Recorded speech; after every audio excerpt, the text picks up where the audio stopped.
Welcome to LOA Today. Walt Thiessen and life coach Wendy Dillard here. Today is Monday, July the 16th, 2018, 4 p.m. Eastern Time, your second daily dose of happy for the day. And Wendy and I are being taught humility by computers today as we get ready to do this podcast because we just couldn't even get the connection right. Even when we got it right, we got it wrong.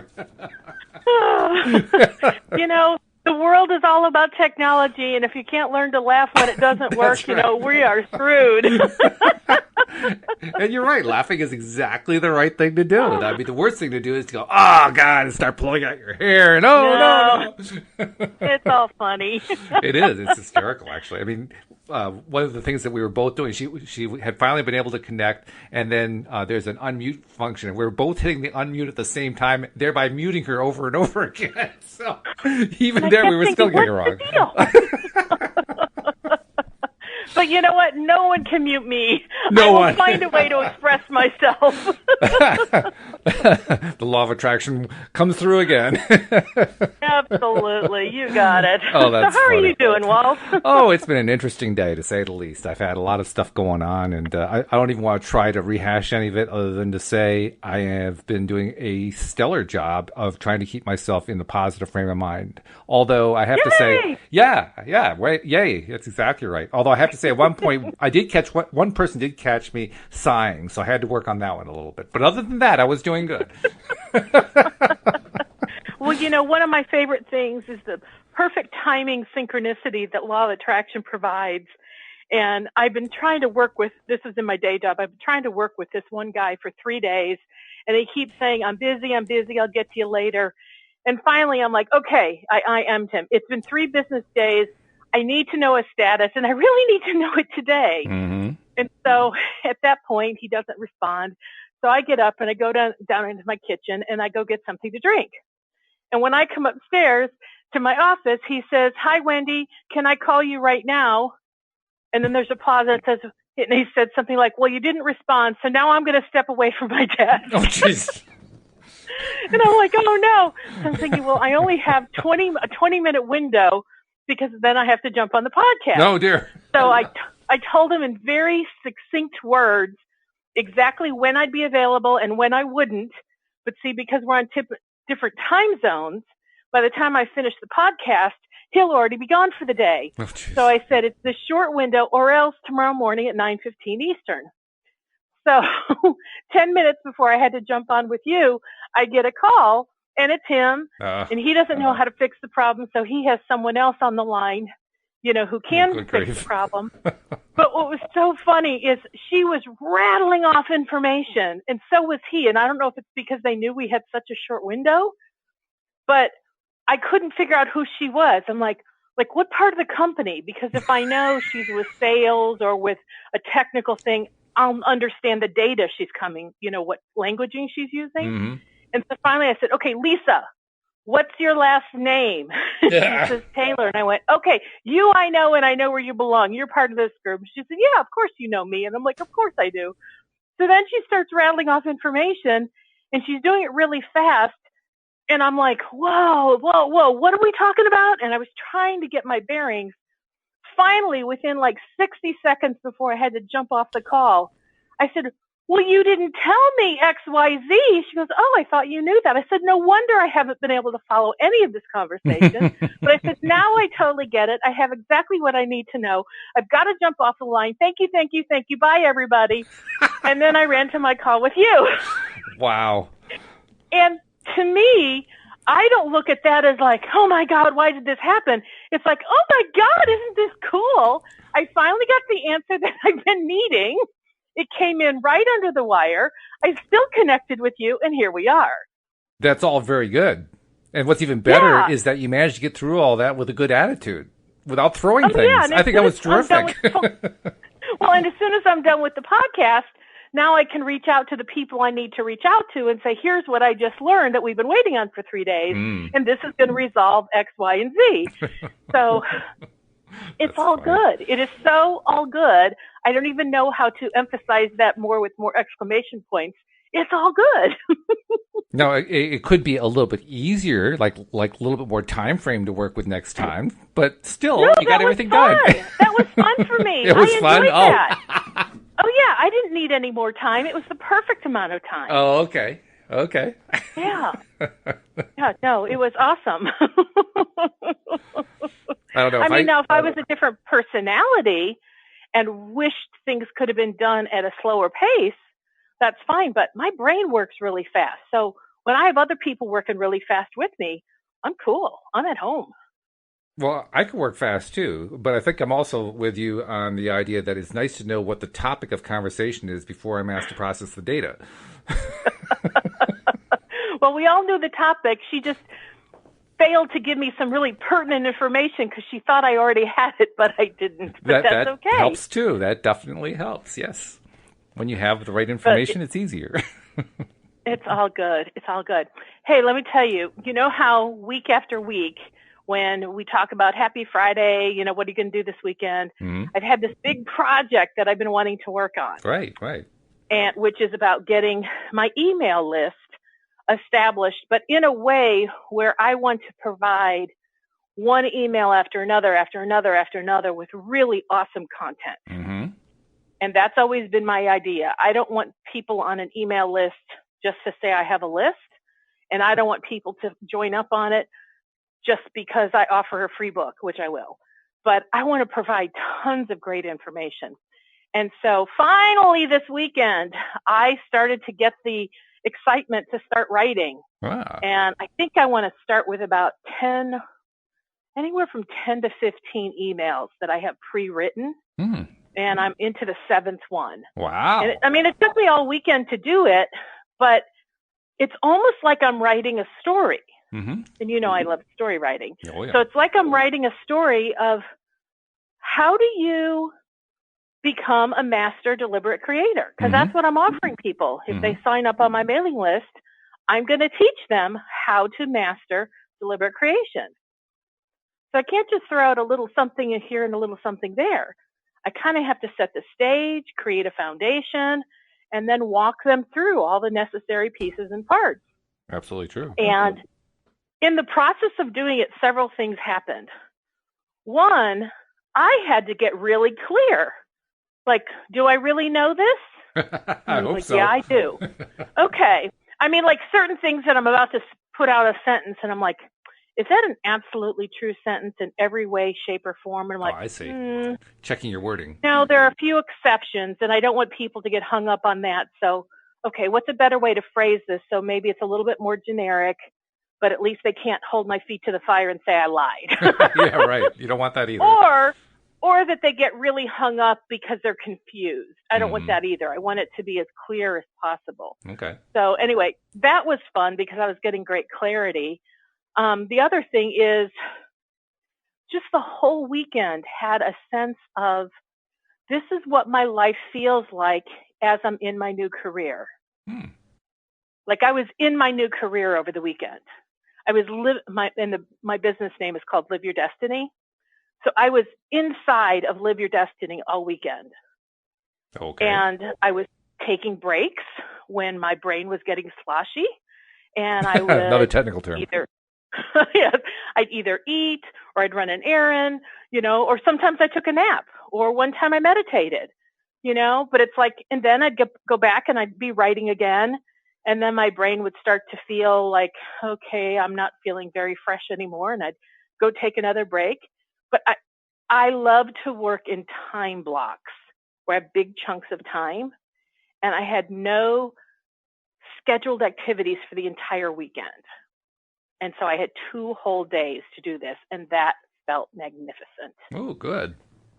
So I was in Live Your Destiny. I was embodying my business called Live Your Destiny.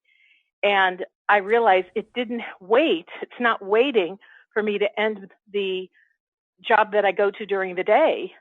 I've already begun. And that feels wonderful. After all this talk about your list, there may be 1 or 2 people listening who want to subscribe to that list, find out what you're going to have to say. So if somebody wants to subscribe, how do they do it? They can just go to my website, wendydillard.com, and scroll down and look for the sign up. All right. And it'll talk about if you want to become a master deliberate creator, I'm going to be sending you information to be trained on such things. Sign up here. And it's better to sign up now than 3 years ago. 3 years ago, you would have gotten nothing. Now you're going to get a whole bunch of stuff, which is great. Yeah. You probably still won't for at least another week until it's ready to roll. Oh, okay. Because I'm in the preliminary part. I'm writing, but I haven't set it up where it gets auto-sent yet. Yeah, that takes time to do that. That's true. Yeah. But that's really great, though, that you wrote, what did you say, 7 of them? That's a lot of writing for one weekend. It is. And, the person/company that taught me about email marketing and how to do emails, he's like, it takes 15 minutes to shoot out an email. And I'm like, are you kidding? Well, I realize his emails do take 15 minutes. Because he goes, hey, I have something cool to sell. You're going to love it. I know you need it. Here it is. Click here. Right. Boom. Yeah. I'm not selling anything. I'm teaching. I'm training. There's a lot of forethought that goes into, crafting sentences, thoughts, and paragraphs in a way that makes sense. Exactly. Yeah. I mean, all due respect to him, what he's putting out is circular file spam, in my opinion. But that's okay. He's entitled. Well, and I don't see it that way because I think that he has really valuable stuff that I have bought many of his things that are very useful for those who are doing email. Well, then he must be saying more than what you quoted. He must actually have some good stuff in there because that was just kind of Well, he does, and he's a fabulous person to follow, and I learned so much from him. But in essence, his whole thing is that he's selling products, products that will help email marketers catch the eye and the attention of those that they're sending emails to. So what he does has really good value. It's just that he doesn't have to spend as much time writing as I do. Or he chooses not to. So. But I like your approach better. I like putting out really meaty content. I think that's a much better approach for any kind of marketing, but especially for email marketing. Because, I mean, if you're going to take the time to read emails like that, you want it to be good. You want it to be worthwhile. Mm-hmm. So, yeah, I think you're doing the right thing. And I can tell that ultimately I'm actually framing my future book. I can tell I'm definitely framing the future book because I want so much to add more, but that's not what you want in an email. You can only put so much in an email. People don't have an expectation that they have to spend 3 hours reading an email. Yeah, you don't want to do that. That's true. No, 10 minutes max and maximum, you're done. Yeah, probably 3 minutes if you can do it, but yeah.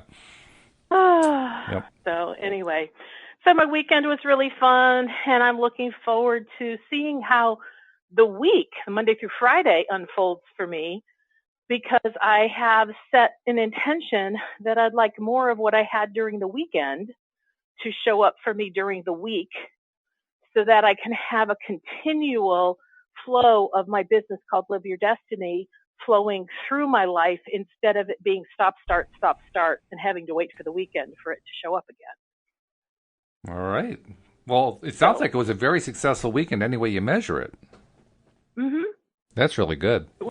It was awesome. It was very awesome. I had fun. Very good. Well, that's even more important, having fun, because that's how you stay in alignment, And both of my current clients popped in, one through text, one through email, telling me and one through phone, telling me what wonderful, exciting things were going on in their life, and could they have their next session sooner rather than later because I want to talk about it. Oh, nice. Really good. That's cool. Yeah. It's nice to know that, the conversations that I'm having with my clients are making a difference. Very good. Hey, this is all great news. It is great news. Yeah. What a good way to start a Monday. It's a good way to start a week. Especially in the face of what people typically think about Monday. Of course, now that Monday's almost over, people are past the worst part of their bad Monday for those who have bad Mondays. But even so, it's good to get to a part where you say, geez, this is a good Monday. This is a good day. Oh, and I had another fabulous thing happen. Oh, but wait, there is more. And there's more. Remember how I told you about how I love my crepe myrtle tree in the front of my house, but he's beautiful lavender blooms. But after they just barely started to bloom, we got hit with a drought and everything went droopy and all of the blooms fell off. So we had 2 really good rain days middle of last week. And then on Saturday, I got the sprinklers out. And I mean, now my grass is actually green and it's growing. So I know that the water has really gotten hold.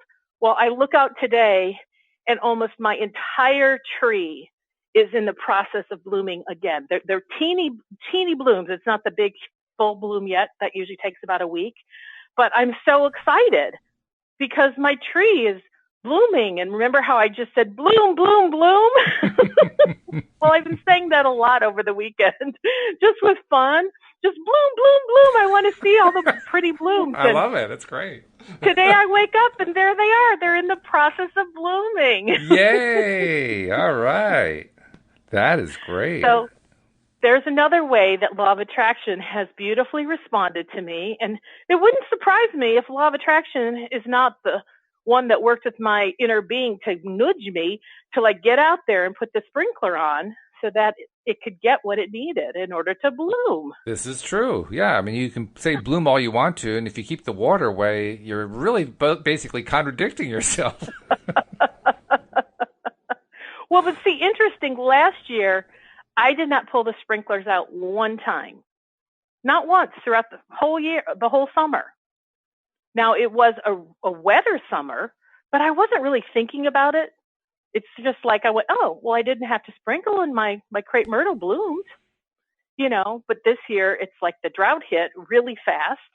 And all of a sudden I was, oh, I do need to pull the sprinklers out. You know, I took for granted last year that it just rained all summer. But that's not the case this summer. Well, it's easy to do. It's easy to take things for granted when they go well. I've been noticing that a lot lately. And I'm trying to notice less that I notice things when they go wrong. I'm trying to notice those less. I'm trying to notice more of the things that go right that I don't pay enough attention to. I'm trying to shift my whole balance there. And it takes some effort at first. I guess any kind of change takes some effort at first. But in this case, I'm really noticing it. And I'm noticing the value of it in a big, big way. Every time I manage to celebrate something that feels really good to me, I can feel it. How do you describe it? I can feel it like there's an energetic surge going on. Does that make sense? Yeah. Yeah, like there's it's like a ball of energy. It's a big ball of energy here. I don't know how to describe it, but it's like there's this little surge of energy that goes on, and it's very cool. So I am now getting more. It's getting easier, is what I'm trying to say. It's now getting easier to focus on what's going right and to spend less time focusing on what's going wrong, and I'm appreciating that. I appreciate it a lot. Well, you know, part of what I was writing about yesterday, I think in email 6, I was talking about how it's very easy for us to notice exactly when, like you said, when it doesn't go right. Oh, yeah. But when it does go well, or like you have a fleeting thought that's pure positive energy and like it shows up in your experience in the next hour or two or even day, you just kind of go, oh, that's nice, and you move on. Yeah, quickly. But unless you're really wanting to be a deliberate creator, you don't stop and pay attention. How did I do that? I mean, you might not even pay attention to the fact you got what you wanted and really take a moment to be present with the fact that you got what you wanted. It's just that it happened, and so you didn't stop to complain because nothing went wrong. Yeah, right. It shows just how messed up we can be as human beings. You don't want to complain because nothing went wrong. Well, okay. How about praising because everything went right? Oh, no, we can't do that. No time for that. Yeah, we're changing that world. We certainly are. One word at a time, if necessary. So before we get into the book, I've been trying to make this message at some point during the podcast, and today I'm going to do it right now. And that is to encourage people. I mean, we talked earlier about people subscribing to your email list. Well, we also want them to subscribe to our podcast, because that way they get all of the 11 episodes we do every week, Monday through Friday and one on Sunday, sent directly to their iPhone or their Android or tablet or whatever device they're using to listen to podcasts. So if you are a current subscriber, we say thank you. We really appreciate you. And we know there are a lot of you because we keep seeing all the downloads. For those of you who are relatively new and have not yet subscribed, we encourage you to do so. Just go to the website at loatoday.net. You'll find the instructions there. It takes about a minute. It's free. It's easy. And boy, oh boy, do you get some good episodes when you're all done. So take a moment just to subscribe and, share the fact that you did with your friends. So we are looking at the law of attraction, the basics of the teachings of Abraham. We've been making a lot of progress. We're up to page 170, Wendy. I mean, we're moving through this thing. Mm-hmm. We're in part 5 about segment intending, and we're up to a question that Jerry raises. The topic of this question is meditations, workshops, and the segment intending processes. And that's processes, that's plural. So I'm curious about this one. What do meditations, workshops, and segment intending processes have in common? Let's find out. Jerry says, let me clarify some terminology with you, please. There are 3 different processes. One you call segment intending, one you call having a workshop, and the other one you speak of sometimes in terms of other people's words is meditation. Would you clarify what the differences and purposes of these 3 processes are? You know, that's a really good question. I'm glad Jerry asked. Yeah, it is a very good question. I'm glad I agree with you. I'm glad. Go ahead. Anyway, sorry. So Abraham responds and says, each of these processes is for a different intention.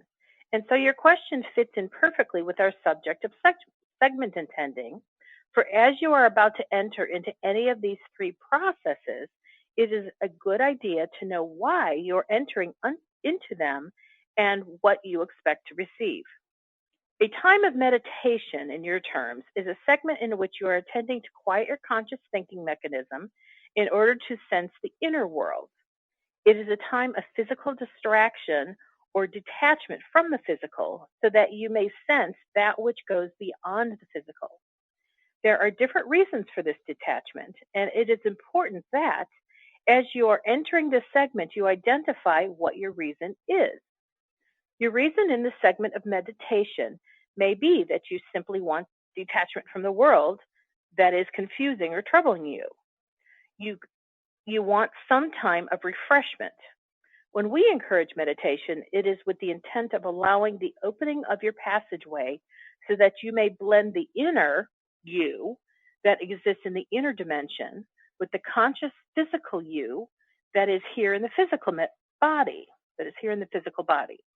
Meditation is a withdrawing of your focus from the physical conscious world and an allowing of your focus to align with the inner world. Okay, I'm just going to take a breath right there. That was kind of... That's quite a lot, yeah. That was a lot. And while you're taking a breath, I'll just reiterate one thing that kind of caught my attention there. They said, when we encourage meditation, it is with the intent of allowing the opening of your passageway so that you may blend the inner you that exists in the inner dimension with the conscious physical you here in the physical body. It's opening the passageway. That's an interesting way of looking at it. I had never thought of meditation that way. So that sounds like that's even with I'm going to use the word connection, like you're opening the passageway to connect or have a connection from you, the physical being, to your inner being. Right. Or to all that is not physical. Right. Right. Yeah, it's good. It's a good description. I like it. Yeah. Okay. So now moving on, it says now the workshop process is a segment where you are intending to give specific and precise thought to the details of what you want and to bring forth, by the law of attraction, clarity.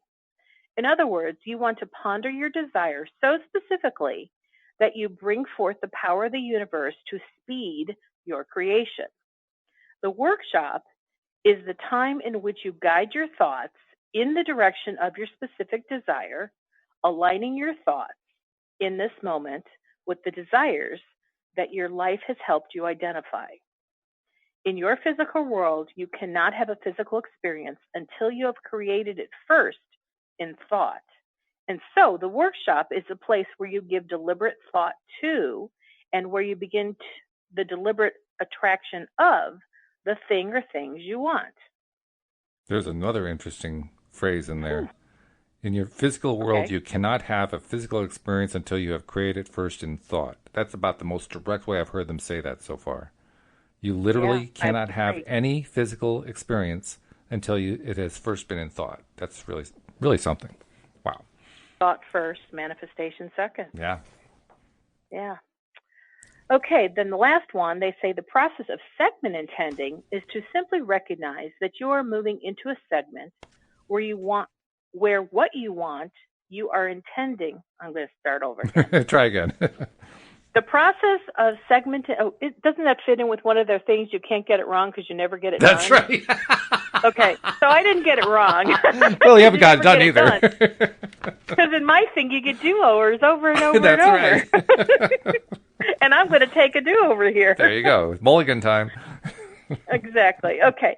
The process of segment intending is to simply recognize that you are moving into a segment where what you are intending is different from the last, and then to stop and identify what you are now wanting.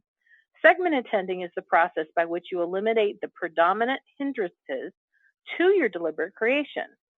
And there's a colon. Influence of others who may have different intentions than you, or the influence of your own old habits. So 3 different things here, 3 different processes. Meditation to basically clear the mind and connect with the rest of me, with my inner being. Mm-hmm. Then there's the workshop process, which is where I do my deliberate creating. And then there's the segment intending. I'm sorry? Yeah, I was going to say, in this workshop process, that's where you're getting clarity and being specific about what it is you desire. Right, yes. And then the third process is segment intending, where you remove the resistance that you've created in the process of trying to create your desire. So clearing the mind and connecting, creating itself, and then removing the resistance. That seems to be what the 3 processes are about. So when you said clearing the resistance, I'm not quite sure I caught the same thing. So how did you connect to this is where you clear resistance? Well, maybe I interpreted it wrong. I mean, that would not be the first time. Or just different. So I'm just curious what your thoughts are. Well, let me reread it. Maybe if I hear the words again, maybe I'll say, oh, no, what I really meant was... Okay, so you reread this small little paragraph and tell me what you think. Okay, so the process of segment intending is to simply recognize that you're moving into a segment where what you are intending is different from the last, and then to stop and identify what you are now wanting. Segment intending is the process by which you eliminate the predominant hindrances to your deliberate creation. I think that's what I was tying into. I was recognizing the word hindrances. So segment intending is the process by which you eliminate the predominant hindrances to your deliberate creation, which could be influence of others who may have different intentions than you do, or the influence of your own old habits. Right. Okay, so I think I might say, and it takes into consideration what you said, I think the segment intending is about getting into the now. Okay. And when you get present and now and you set your intention, then I think what they're saying is if you had any old stuff that would hinder you because you're not thinking about it, you're just thinking about the now. This is what I want right now. You kind of let go of all those other things. Well, yeah, that's what we were talking about a lot last week. The fact that when, like I wake up in the morning and I intend something and I don't have any resistance in the way because I've only just woke up, so there hasn't been enough time to build up resistance about stuff. When I'm in that state, all of a sudden stuff shows up quickly. I get quick responses, like I did with that person who I wanted to get something done that he hadn't gotten done. Well, they're basically saying the same thing here, that when you get, and you just reiterated it, by being in the now, that's where I was. I was in the now. I wasn't thinking about any of the stuff that would normally lead me to feel resistance. Because you can't feel resistance in the now. You can only feel it in terms of, what happened in the past, what you're thinking about for the future. But there's no resistance in the now. The now really doesn't have any resistance at all to it. So, of course, when you're focusing on the now, you're blocking those hindrances. The hindrances are getting knocked out of the way. Mm-hmm. I think or at least I do know I have been focusing on the concept of the now and being in the present, because it's showing up in my awareness. Oh, how? I was aware of it in my writing yesterday. Okay. I had gone out to run an errand during the day today, and I was listening to Abraham in the car, and I listened to something, and I went back, and I hit rewind 3 times, and I'm like, just to this one little sentence. And they said, when you get in the now, you leave the past behind you. I'm like, I don't think I've ever heard them say that before. Oh, okay. When you're in the now, you leave the past behind you. Which makes sense. Which kind of makes sense. Yeah. How can you be in the now and have the past now. Yeah, they don't really overlap. Unless you drag the past into your now. Mm. And then the past becomes your now. Yeah, in which case we could even argue in that place that you're really not in the now. You're still in the past. You're just pretending that the past is now. But you're really not and now. I like to say you are in the now. Oh, why is you that? have just you've dragged the past into the now, keeping the past alive and active, and it keeps being recreated. So really, it's not the past. That's also it's true. Now. Yeah. And then you bring it with you again, and it's the now. It almost makes it worse. I'm gonna put legs on this. Oh, okay. Because that's kind of theoretical. So, if let's say I had a really bad experience yesterday at the grocery store where I wanted this coupon, or I had a coupon, and the grocery person at the line said, "Sorry, this isn't working." And I said, "But it's right here." I just had this happen, by the way. Like these carrots, it says I get this free bag of carrots if they are the store, the brand. And I showed, and I said, "See, it's the store brand." And he's looking at the coupon, and he's like, "Well, yeah, except," and whatever his exception was, I'm like, "But it's the store brand."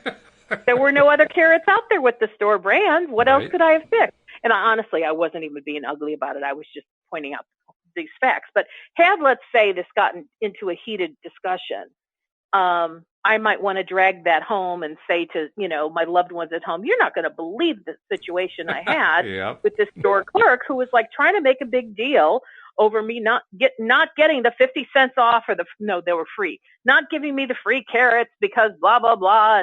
His little coupon code didn't go through his system, but yet it was clearly the store brand." And, I could go on. And then let's say my mother calls and I tell her about this story.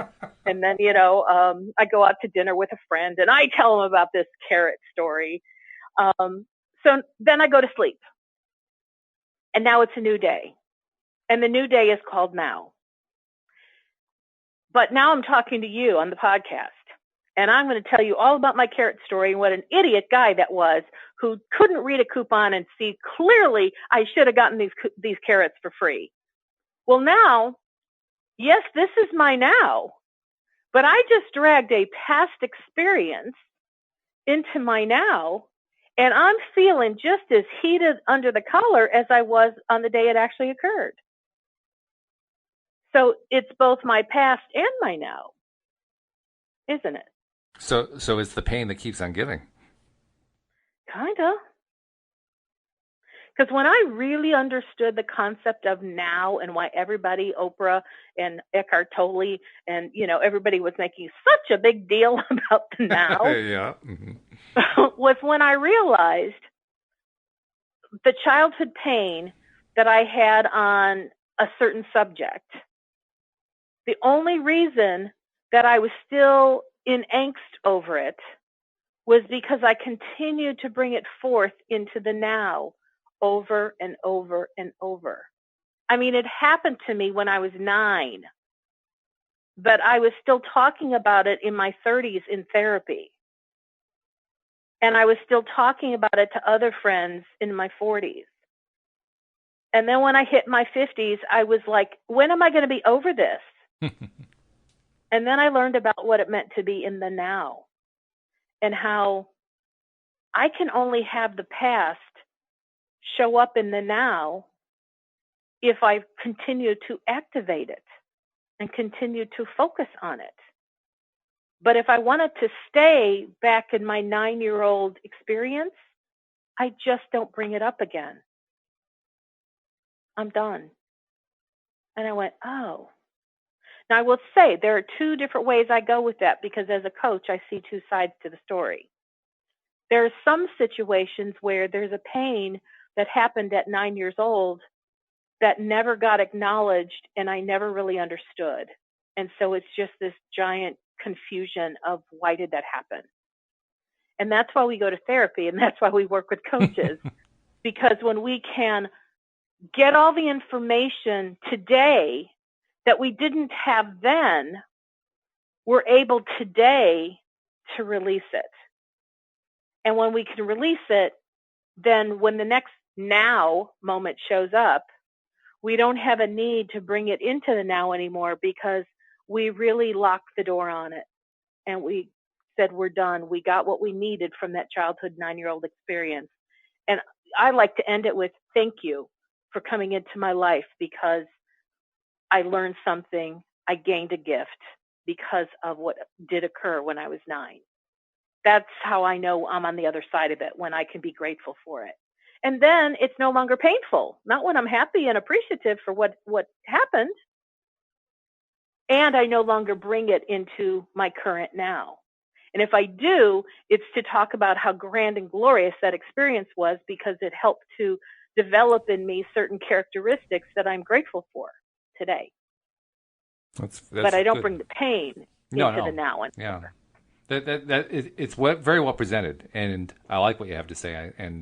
I think what you're saying is good. It's a great explanation.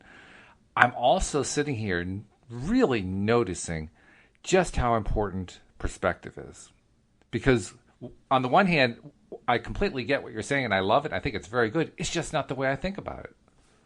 The way I think about it, I mean, this morning I had a similar conversation with Tom Wells. This morning we were talking. I don't remember exactly what the topic was that led to this, but we were talking about how when something is, let's see, I'm having trouble recapturing my thoughts from the morning. Let me go back to what we were just talking about here. When you're talking about the now, the way you're talking about it, for me, I understand completely what you mean when you say you're dragging the past into the now, and for me, that actually doesn't make a whole lot of sense. I mean, it does. When you explain it the way you do, it does. But in terms of the way I think about it internally, it doesn't make sense that way. Because to me, the moment that I've dragged the past into the now, I'm actually living in the past. I mean, it may not it may not physically be the past, but from my perspective, from my way of looking at it, for all intents and purposes, I'm living in the past, and I'm not actually living in the now until I'm focusing on now, not what happened in the past. Now. Just a different way of looking at the same thing. Yeah, it's kind of semantics because I think your perspective is equally as valid.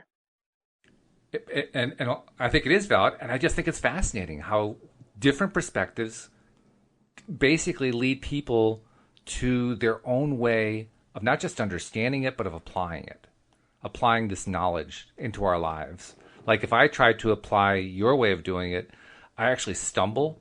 If I try to do it my way, it becomes easier for me to achieve some clarity and figure out, okay, that was my first step. What's my next step? What's my next step? Because now I can measure it. Am I still in the now, or am I thinking about the past, or am I thinking about the future? Where am I? That approach for me helps me to align. It helps me to get into the place that I need to be.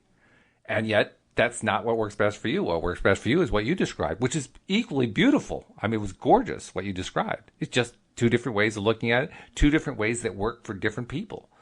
I just think that I guess I'm celebrating that. I think it's so terrific that different perspectives can still get the same kind of benefit using different methods. Absolutely. Yeah.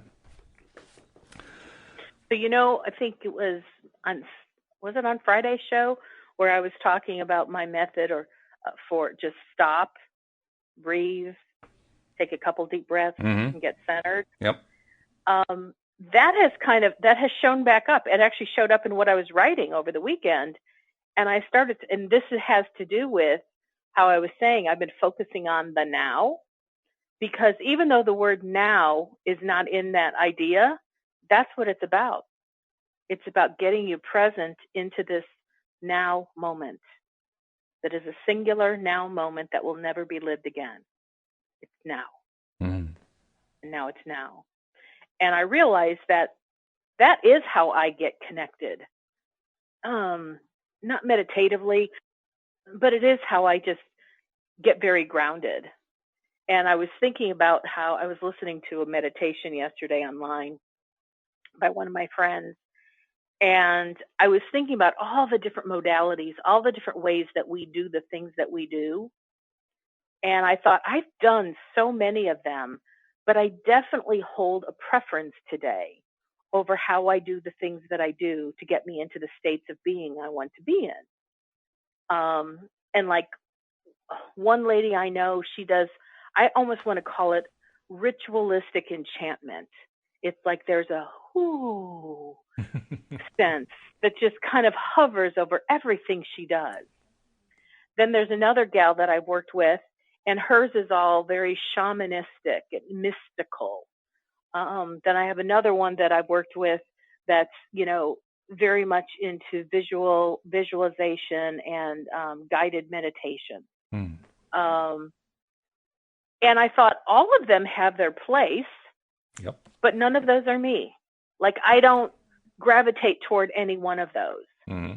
And it's like I have clients who tell me certain things that they really gravitate toward that really helps to bring clarity in their life. And I'm all for it. If it helps them, I'm like, go for it. I'm like, and you probably know all about this, don't you? And I'm like, no. Oh, well, you should do it because this is the thing that it'll do for you. And this is what it did for me. And I'm like, I'm glad that it's doing that for you. But it's like, I don't feel the need to do it. If I did, I'd say, tell me more and tell me where to find it because, yeah, that's really resonating with me. Mm-hmm. But it didn't. And that's okay. And, even my clients don't have to be on the exact same page in every single parts of our lives. It's like we connect, meaning me and the client, we connect for a very specific purpose for a finite time in their life. Mm-hmm. And then hopefully they get what they needed from me and then they move on. Right. And they either may go to another coach or they may go to another modality or who knows where they'll go. But, let them be guided by their inner being, you know. But like one of my dearest friends, she loves guided meditations. And I'm like, no, that's just not me. Well, it's just not me. I'll even parse that further because there was one time I had a guided meditation that blew my mind. It was so good. I mean, I won't even try to describe the whole thing because it was quite lengthy and it had a lot going on in it. But it basically involved, among other things, a trip through the solar system through my imagination. And I was really experiencing it. It was fun. So ever since that time, I've tried other guided meditations because I knew how good that one was. None of them even came close. They were all just like, well, and well, that's almost exactly my point of view right now. Really? I've had some of the most awesome guided meditations that made me feel like I went to so far beyond this reality and then back. And I was left with this feel good that was just overwhelmingly, wow. Yeah. Mm-hmm. Like probably, and I've never done drugs. But it's what I had a feeling that LSD was supposed to do for you. From when people talked about from the old movies, how they'd trip out on LSD and they had these great experiences. Well, that's how this guided meditation was for me. And I had a series of them through different people. And since then, I've never had a guided meditation that allowed me to feel that awesome. Which is why I go, yeah, whatever. You do realize that this is very similar to being addicted to a drug because we had our first high and now we're trying to achieve it again. Well, yeah, I guess during the time I was on my guided meditation drugs, they were really working because each meditation was awesome. Just it didn't have to be any drugs involved, but other than that. But I don't want anybody who's listening to get the impression that I am saying there's anything wrong with any of these modalities. Not at all. Because I have embarked on many of them, truly loved them while I was in it, but they're just not what I feel called to today. Mm-hmm. There are different things that totally work for me. Like I think I've talked to you about the holosync technology that has to do with binaural beats. Right. Mm-hmm. Okay. Which is sold. It's a technology that's sold through a company called centerpoint.com. Yep. If I'm going to meditate, that's my way of meditation. It's like technology meditation. I put on the headsets. It has to be stereo headsets because there's certain things that happen in the brain because of the tones that go in your left ear and your right ear. And even though it's not recommended that you fall asleep during it, I fall asleep every time. And when I wake up, I feel zened out. I feel awesome. I have clarity. I feel at peace. I feel one with all that is. And it sets me in a really great place. Not to mention I got a good sleep while I was at it. And to give the counterpoint to that, Nothing wrong with what you experienced. I think it's great. But if I try binaural beats, which I have, and if I try, doing the meditation thing or even falling asleep, what I end up with is a headache.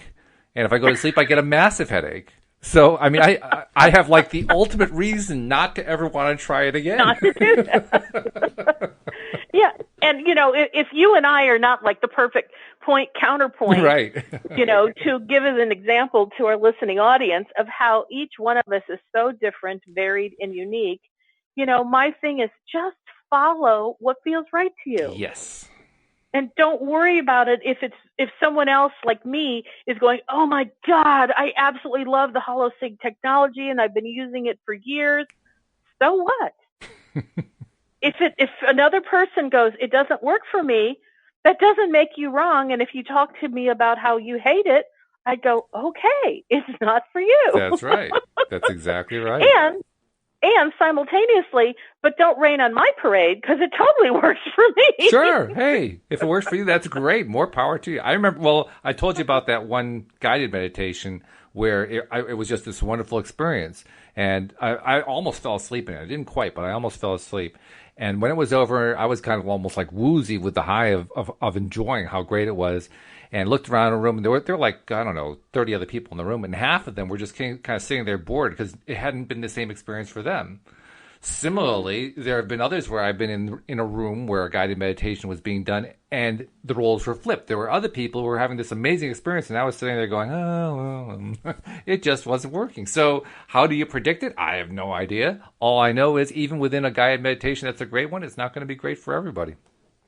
Well, I will tell you this, that, I've done multiple Tony Robbins seminars, 4 of which is what I consider his primer seminar, which is called Unleash the Power Within. Yep. Mm-hmm. And it's 3.5 days.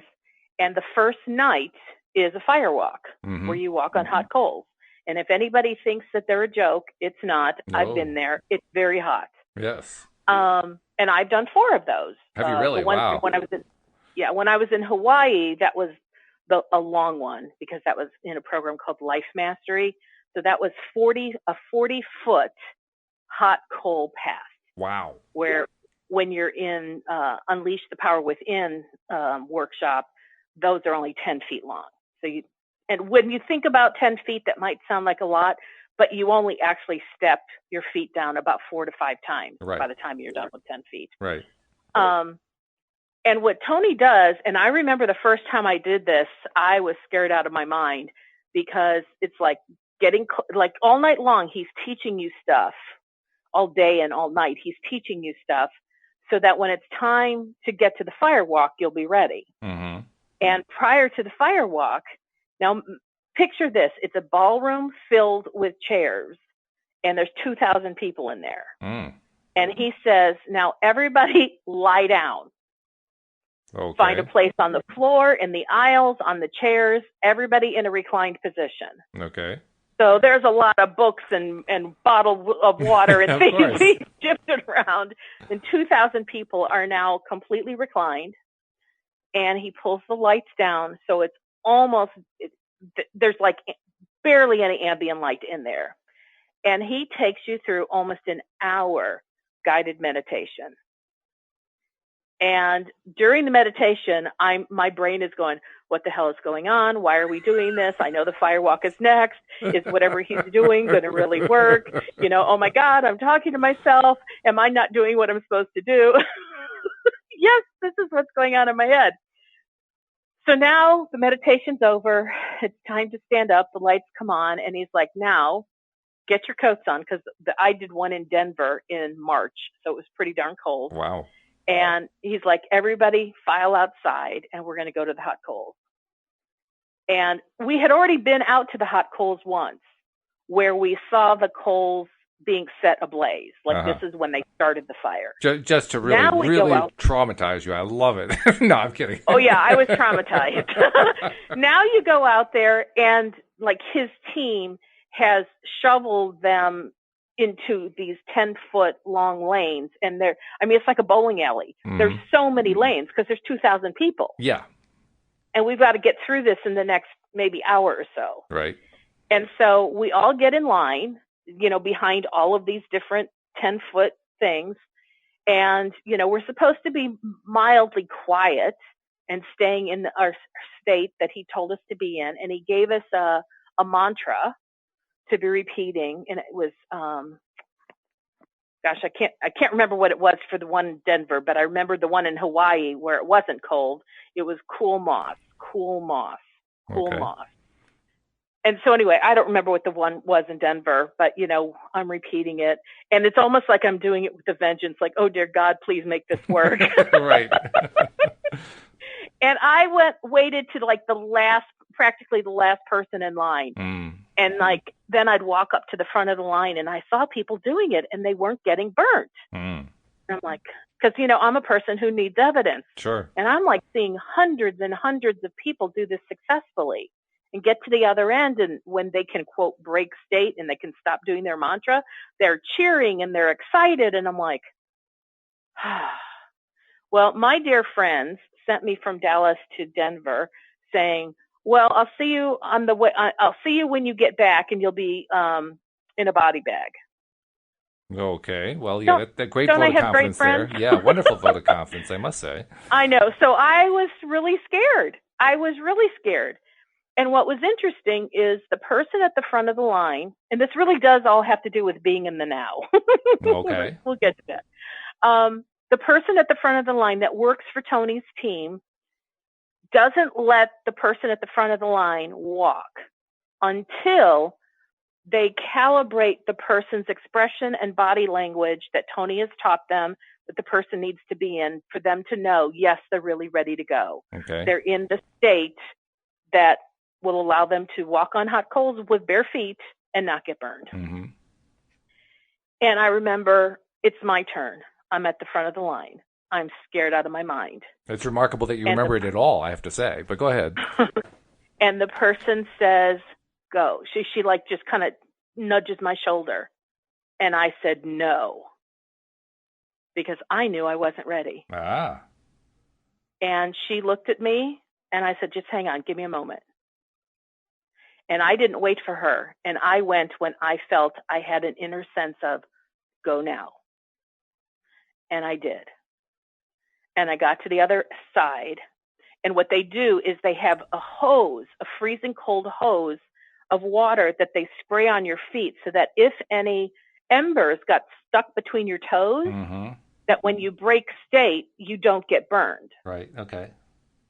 So I don't even realize that I finished the walk until I'm at the other end and somebody's spraying my feet with cold water. Mm-hmm. And after that, they hugged me, and I'm still kind of dazed, and I'm not celebrating yet because I was like so deeply in some kind of trance. It was wild. And so I walk about 10 feet away, and all of a sudden I start being aware of the Denver cold, cold air in March. Ah. And I want to say the temperature was like 2 degrees Fahrenheit. That's it cold. was cold. That's cold. And all of a sudden I screamed.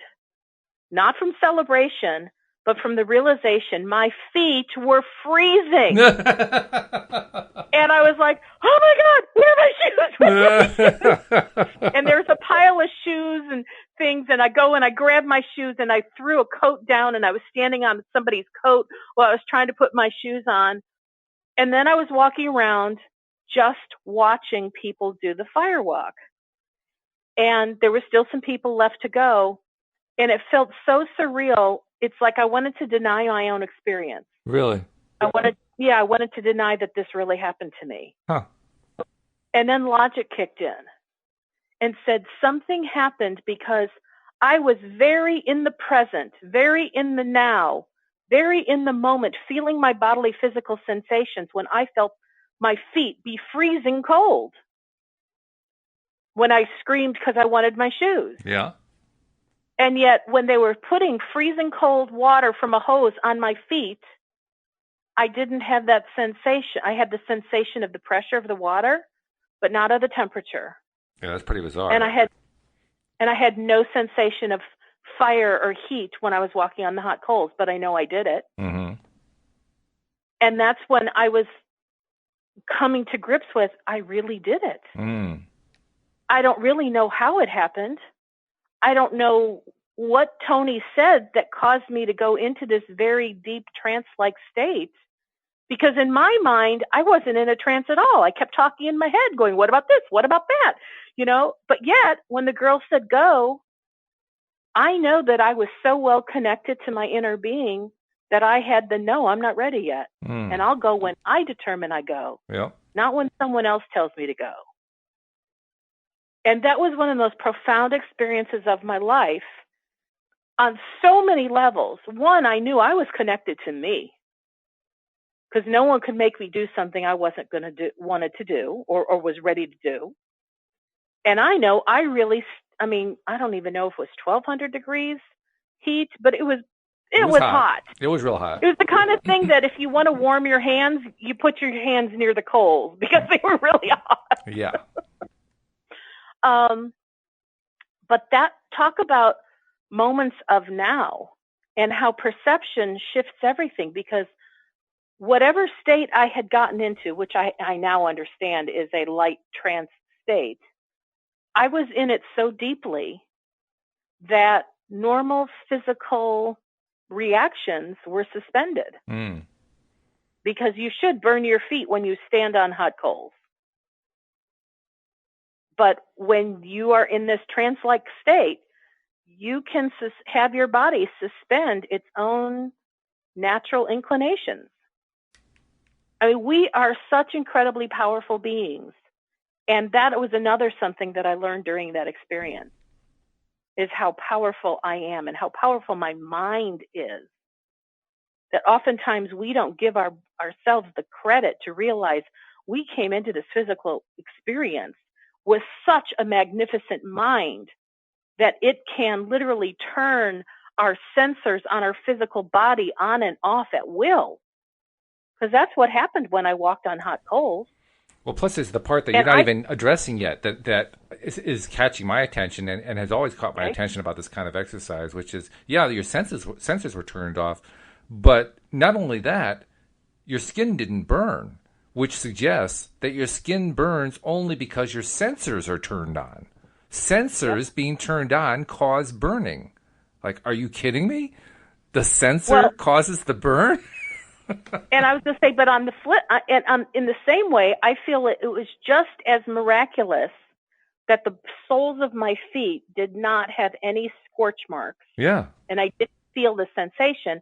That was just as miraculous as when they were putting freezing cold water on my feet, and I did not feel that. Well, right, yeah. I mean, yeah. To me, they were both equal. I know we did the firewalk, but to me, I saw the two thing as they were both the same. Whether it was fire or putting freezing cold water on my feet, I felt nothing. How did I do that? Until I literally kind of shook myself out of the trance state that we had been put in. And that's when I screamed, because all of a sudden, all sensation came back to my physical body. Right. And I knew my feet were cold. Yeah. But so, boy, I mean, if there's a better example, though, of the power of the mind over the matter, and by that I don't mean that you didn't feel the pain or you didn't feel the cold. I mean the ability of the mind to prevent the skin from burning. That's the part that just blows my mind. That is amazing. I mean, and not only did I not feel the heat, now back to your point, my feet were not scorched. Right. I did not have burns on my feet. I did not have to be taken to a hospital. Yeah. Burn unit. Exactly. Nothing. Well, that certainly is a great way to bring this particular episode to a conclusion. I don't know if there's any other conclusion we could draw from it other than, wow. What a fabulous mind we have been given. The only question I guess I'd have left is, you did 3 more. There must have been a reason why you did 3 more, although you can't answer that in 5 seconds, but still. If you remember to ask me tomorrow or Wednesday, we'll tell you. So tomorrow will be the first Tuesday that I am not doing a show. Yep, Cindy Chavez. I'm now taking a hiatus, so I'm only doing Monday, Wednesday, Thursday, Friday. Right, Cindy Chavez will be here tomorrow. That's right, yep. But we'll see you again on Wednesday, and we hope that you join us tomorrow and Wednesday as well here on LOA Today. Goodbye, everybody. Bye-bye for now.